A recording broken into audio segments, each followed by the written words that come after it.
Commissioner seat, so we've got the folks here that you can talk to directly.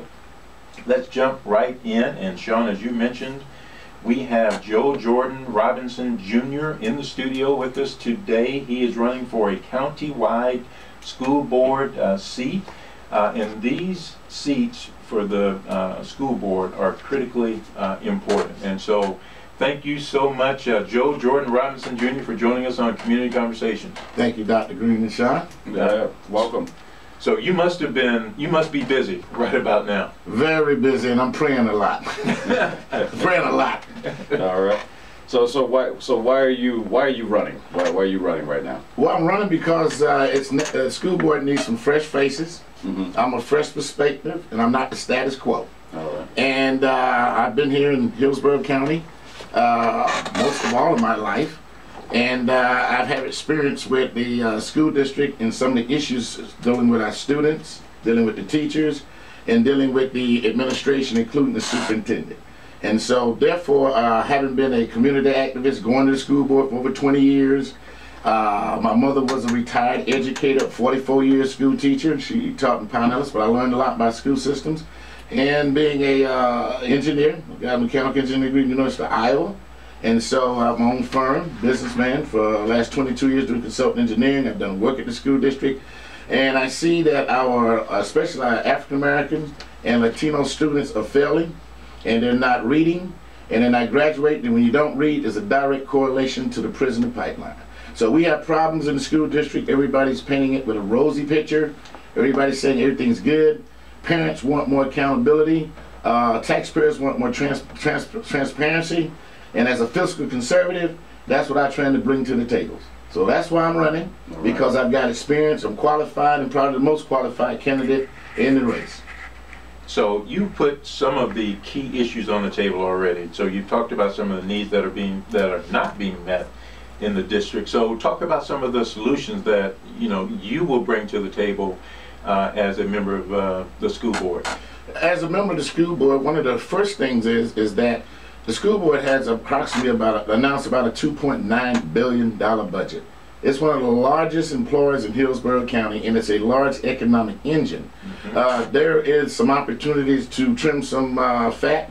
There's some opportunities to do some more accountability. And with that, one of the major problems I'm hearing is that the teachers are upset about the Empowering Effective Teachers, the Bill Gates initiative, and one of the things that, because it's a work in progress. And so what I plan to do to solve a lot of the problems is to take the superintendent's 2005 contract, lay it on the table, and negotiate all of these issues that are not in her contract, such as increasing reading rates, increasing graduation rates for African American Latino students, doing a better job of managing over the disciplinary action of students, also dealing with the main issue that a lot of people are concerned about is that Bill Gates, and that teachers are being asked to be evaluated by mentors that don't have as much experience as somebody with 2 decades of experience in the classroom.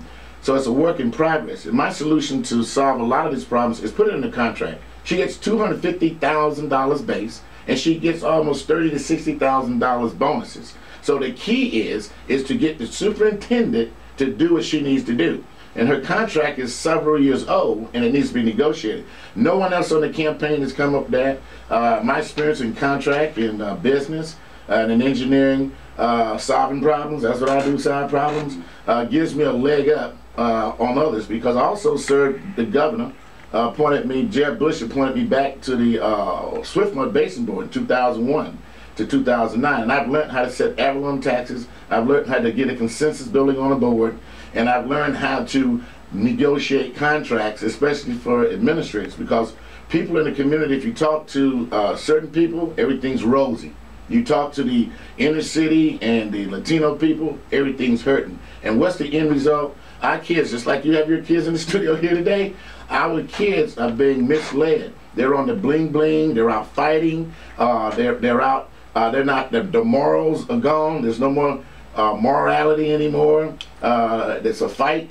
And recently there was a story done over in St. Pete about a student talking about the fighting and what they needed, and they needed some mental health to allow them to learn how to deal with conflict. Okay. One of the biggest problems that the students have is dealing with conflict. So at the student level, it's dealing with conflict, and being an engineer, I really want to get Middleton Magnet School, which is an engineering magnet, to have a National Society of Black Engineers NSBE Junior chapter. We have no male role models of color.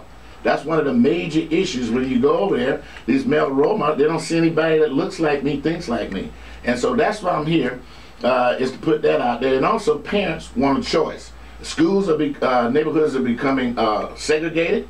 So therefore they draw from segregated neighborhoods, and so the schools become resegregated. So one of the things that parents want, they want choice. They want to be able to take their children and move them around. So I'm about choice and providing an opportunity for the parents, because parents' involvement is very crucial, and you start to see that parent involvement are these days with single family parents, guardians, are not participating in the training and academics of the child.